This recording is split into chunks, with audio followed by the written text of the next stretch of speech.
Baik, Assalamualaikum warahmatullahi wabarakatuh. Waalaikumsalam warahmatullahi wabarakatuh.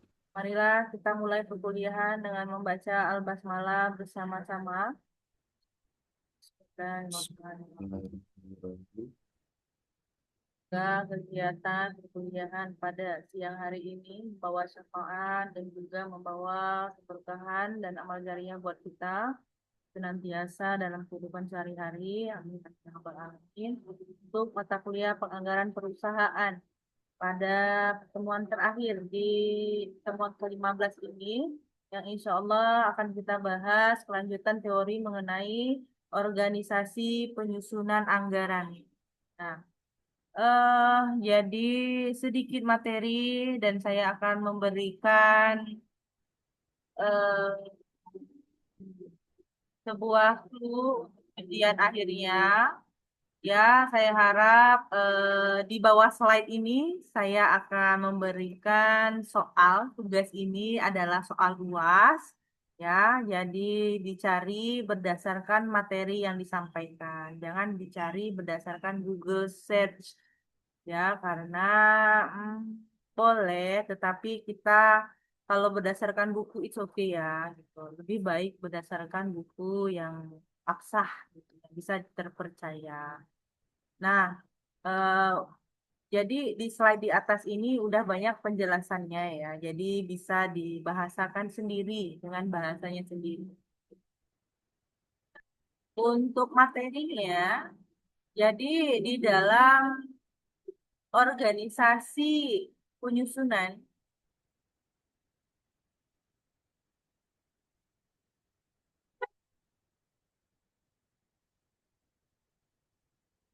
nah di dalam organisasi penyusunan anggaran, bahwa penyusunan anggaran itu dalam suatu organisasi biasanya dikoordinasikan oleh komite anggaran dan departemen anggaran, ya. Nah, prosedur penyusunan anggarannya itu pasti ada beberapa yang dipertimbangkan. Apa yang dipertimbangkan ada beberapa faktor. Faktornya apa saja? Ada dua hal. Ada faktor internal dan ada faktor eksternal. Nah, faktor internal itu banyak sekali dari struktur ekonomi, dari struktur sosial ya. Nah, sosial itu pasti kesejahteraan. Pasti kita harus menaikkan gaji karyawan, misalnya begitu ya. Nah, berdasarkan apa menganalisa informasi masa lalu itu, lingkungan luar yang diantisipasi dan juga alatnya menggunakan analisis SWOT. Ya, ada strength, wealth, dan juga beberapa dua indikator kelemahan, kekuatan, kelebihan dan kekurangan. Ya, nah menyusun perencanaan strategik dan program. Ya, di dalam pemerintahan itu ada sidang paripurna ya, di rencana anggaran pembelanjaan daerah RAPBD itu pasti sudah dibuatkan berdasarkan apa namanya, keinginan dari setiap dinasnya, pasti disahkan dan di approve, maksudnya yang disetujui berapa totalnya itu, dan efisiensi dipotong dalam kegiatan apa saja dan disahkan di Januari, setiap Januari. Dan pembelanjaan pemerintah daerah sudah berlangsung di saat setelah sidang dilaksanakan.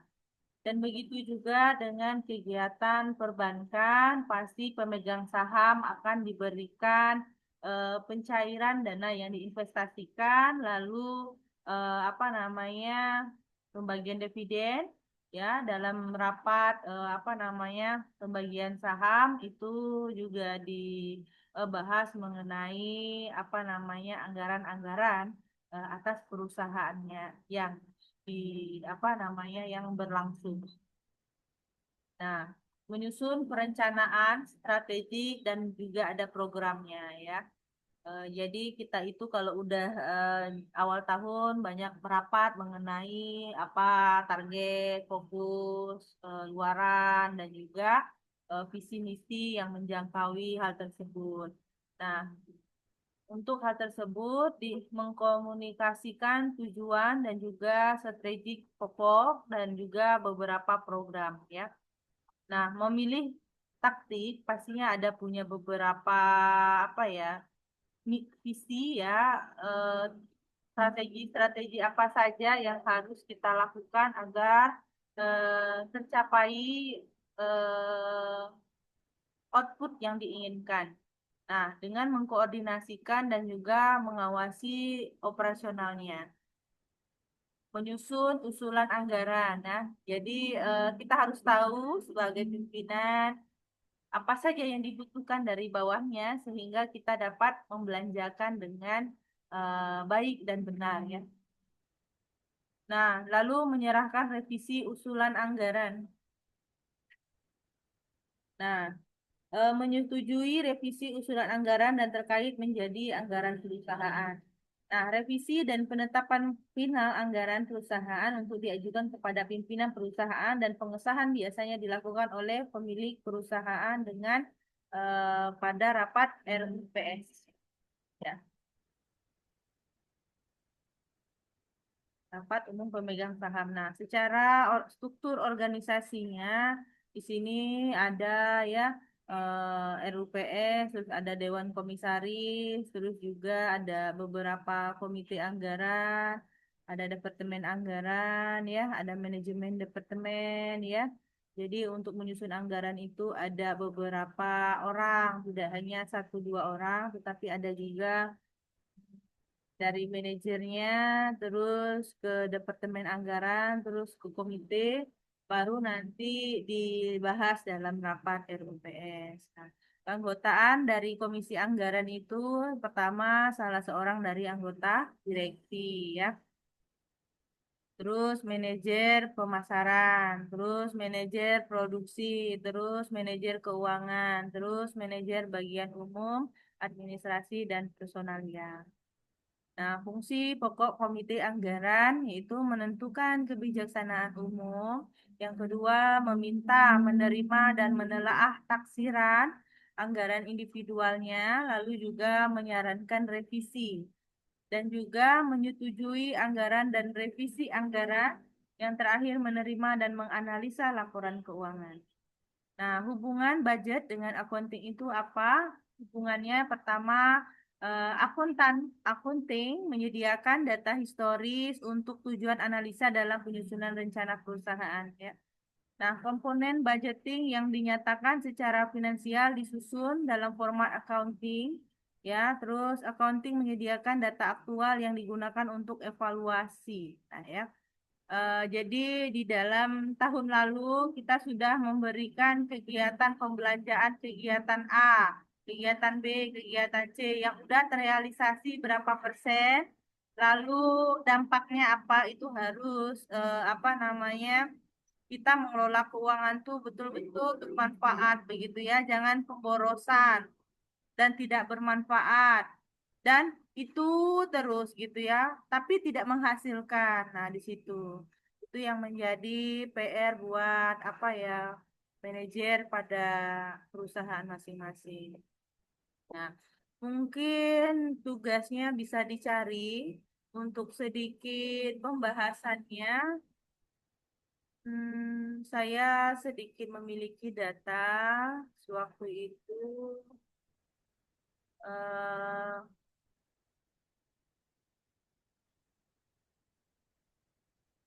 ya,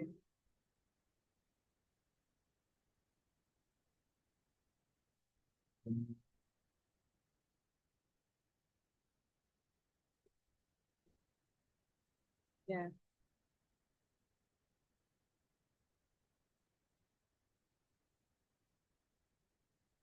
bentar ya.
Maaf Bu,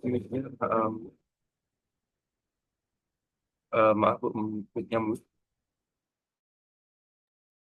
Baik, terima kasih. Untuk contoh realisasi yang terjadi di Bank Jambi, contohnya ya, pada unit KCP Pulau Teniang, Tebo Ulu, di sini ada indikator keuangan ya, jadi manajer itu harus pintar untuk membaca keuangan. Nah, ada komponennya, ada aset, ada total kredit, ada giro, ada tabungan, ada deposito, lalu ada jasa, ada layanan syariah. Lalu pendapatan operasional, pendapatan OPS selain bunga, biaya operasional, laba setelah pajak, NPL, LDR, dan BOPO. Ya. Nah, di sini pastinya ada mencatat setiap bulannya realisasi bulan Mei 2020 sudah berapa yang dikeluarkan, begitu ya. Terus targetnya itu berapa? Ya, jadi setiap tahun itu kita sudah menargetkan komponen indikatornya ini setiap bulannya ya. Jadi targetnya itu udah dibagi 12. Jadi setiap bulan kita melihat apakah warnanya hijau, apa warnanya merah, apakah warna kuning. Setiap pagi kita harus membahas, membriefing laporan keuangan perusahaan perbankan yang kita pimpin itu bagaimana lapornya, merah, kuning, hijau, atau kuning ya, merah, kuning, hijau ya. Nah, pencapaiannya udah berapa persen?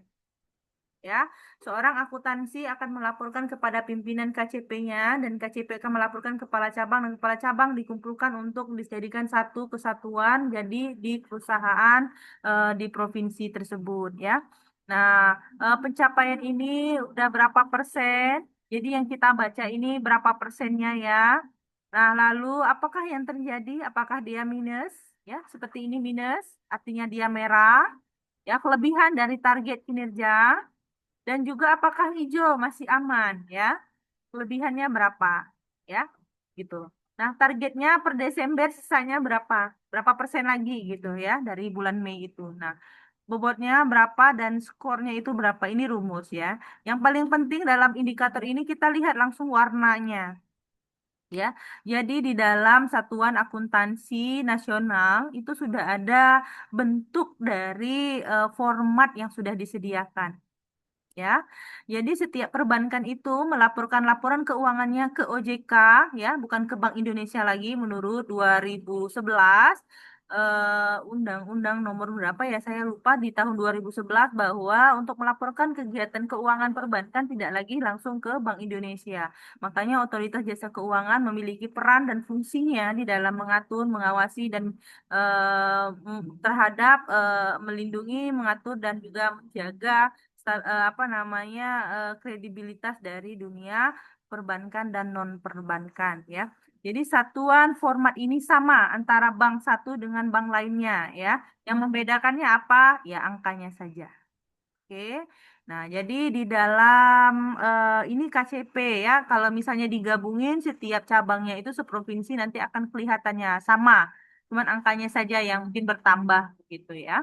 Nah, dari laporan keuangan di manajemen keuangan kita mempelajari ada biaya. Wah, berapa persen ini? Wah, merah banyak banget ini. Kenapa banyak banget operasionalnya? Begitu begitu begitu ya. Jadi manajer itu memang cerewet ya. Nah, kenapa kalau laba terlalu besar akan mempengaruhi pengurangan tingkat pendapatan. Nah, maka daripada itu kita akan targetnya membeli aset di mana akan tidak tercapai ya. Nah, kita juga jadi apa namanya akan pembagian dividen ya. Kalau bank daerah itu sebagai pembagian kepada apa namanya kepada bupati dan juga kepada gubernur sebagai pemilik aset terhadap daerahnya masing-masing ya. Jadi pembangunan daerah itu salah satunya pemasukan dari bank daerahnya. Nah, begitu contohnya ya. Kita masuk ke budget aja, ke penganggaran. Di sini NPL, NPL-nya harus rendah loh. Wah, ini lumayan. Harusnya hijau ya. Nah, gitu. Jadi setiap kepala cabang harus memimpin beberapa kepala cabang unit untuk melihat, memantau, dan mengawasi kinerja dari setiap cabang-cabangnya.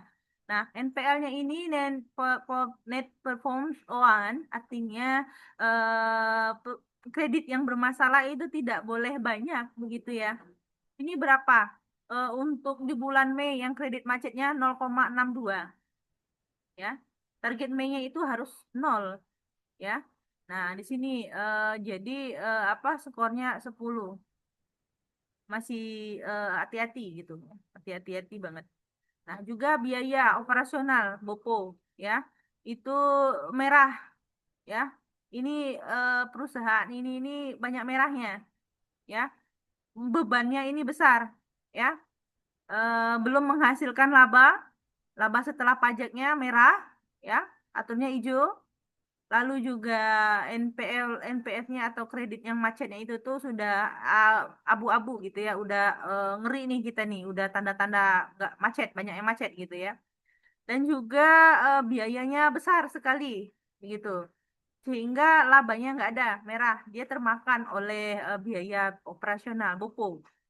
Nah, gitu ya. Nah, ada pendapatan apa lagi? Pendapatan operasional di sini udah ada ya sekitar 162 juta di bulan Mei ya. Terus ada pendapatan apa lagi selain bunga?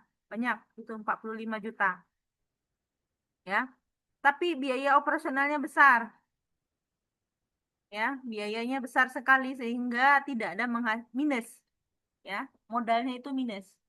Nah, di situ kita bisa melihat memantau atas format yang telah diberikan oleh OJK. Begitu. Mungkin kita masuk ke sesi pertanyaan agar lebih melihat ya bagaimana tercapai ya bagaimana Pak Ihan ada yang ingin Di sini ditanyakan? mau nanya, apakah nilai SPL itu mempengaruhi saham nantinya? NPL iya pasti. NPL itu kredit yang bermasalah ya. Kalau di jasa keuangan yang menghasilkan laba itu pastinya kredit ya. Kredit uang apa ya? Kredit ya pinjaman, pinjaman modal usaha ya. Pinjaman uang pastinya gitu ya. Tidak ada jual beli barang ya. Atau misalnya boleh saja kalau misalnya emas, boleh saja nanti ada pendapatan lainnya bentuknya emas gitu ya. Masuk dia di situ. Nah, eh jadi kita itu melihat ya, kita bisa melihat. Jadi kalau mau jadi bos itu kita memang harus belajar dari bawah ya. Apa yang terjadi di bawah itu, hal apa saja yang membuat kerugian perusahaan, apa saja yang membebani ya, membebani suatu perusahaan sehingga laba kita sedikit. Nah, sedangkan gajinya itu di daerah itu nanti ada setiap tahun pembagian laba ya berapa persen untuk karyawan itu berdasarkan jenjang karir begitu ya. Jadi gaji pokok ditambah dengan hasil kinerja perusahaan di KCP-nya masing-masing ya. Jadi kitanya itu bisa bekerja selaku manajer itu bisa memberikan edukasi dan juga mengarahkan kepada karyawan-karyawannya agar lebih bersemangat untuk berkinerja menghasilkan laba ya dan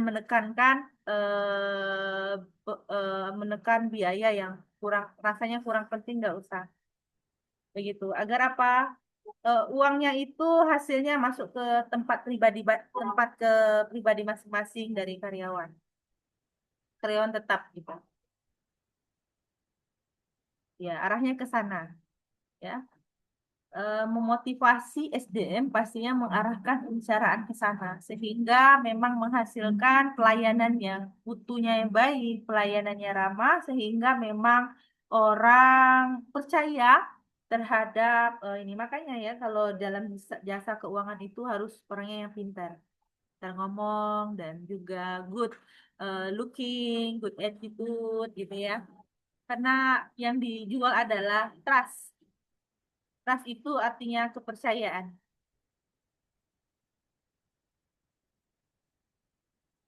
Ada yang ditanyakan lagi?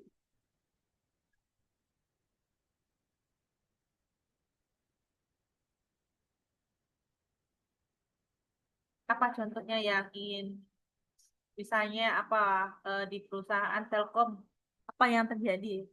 kira-kira sehingga mungkin akan dijadikan mungkin oh ini Idhar banyak tahu mungkin bisa rekomendasi pimpinan untuk menjadi naik pangkat gitu. Gimana?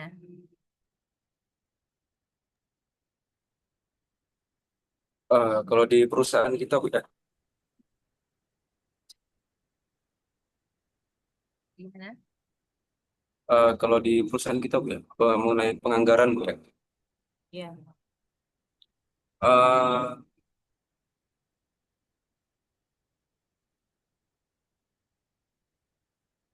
eh, Paling dia penganggarannya tuh benar Bu di awal Januari nanti, di awal Januari mengada penganggaran. Kemudian kita lihat apakah biaya operasional, apa biaya maintenance dan sebagainya, apakah ikut memenuhi biaya tersebut atau enggaknya. Kemudian dari situ kita coba menyebar bisnis dengan pembangunan konstruksi supaya penganggaran kita tercukupi Bu di situ. Dengan nilai BOQ biasanya kita atau laporan keuangan. Iya.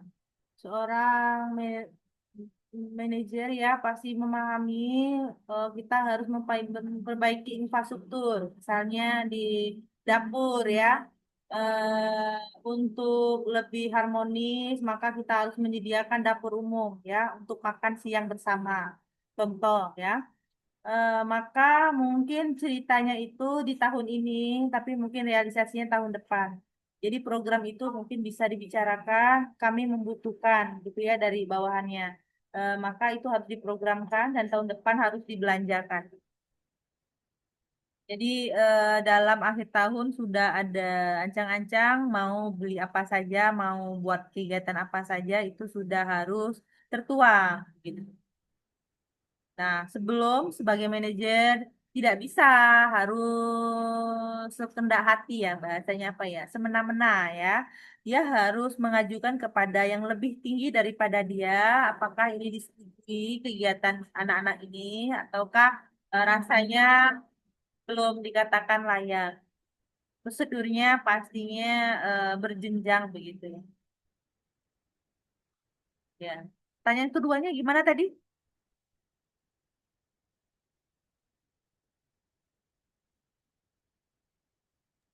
Eh, Sudah terjawab tadi Bu sama Ibu. Udah ya. Saya rasa sudah cukup. Semoga kita tutup perkuliahan. Mata kuliah di semester 3 ini memang bermanfaat dan semoga memang diaktualisasi dalam kehidupan sehari-hari, saudara.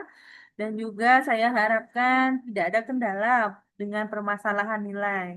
Karena saya menyelesaikan tugas dan tanggung jawab saya dan saya mensupport mahasiswa-mahasiswa di ISMA untuk memiliki nilai yang baik ya. Jadi soalnya pun saya kasihkan gitu ya dan materinya udah saya kasihkan. Saya harap bisa dinarasikan dengan otaknya bahwa nilai itu bisa diciptakan, tetapi SDM unggul itu perlu untuk pembinaan gitu ya. Saya rasa itu saja mungkin dari saya sesungguhnya kelebihan itu adalah miliknya Allah dan kekurangan memang itu adalah milik kita bersama selaku manusia. Semoga hari esok jauh lebih baik. Akhir kata, wabillahi taufiq wal hidayah. Wassalamualaikum warahmatullahi wabarakatuh. Waalaikumsalam warahmatullahi wabarakatuh.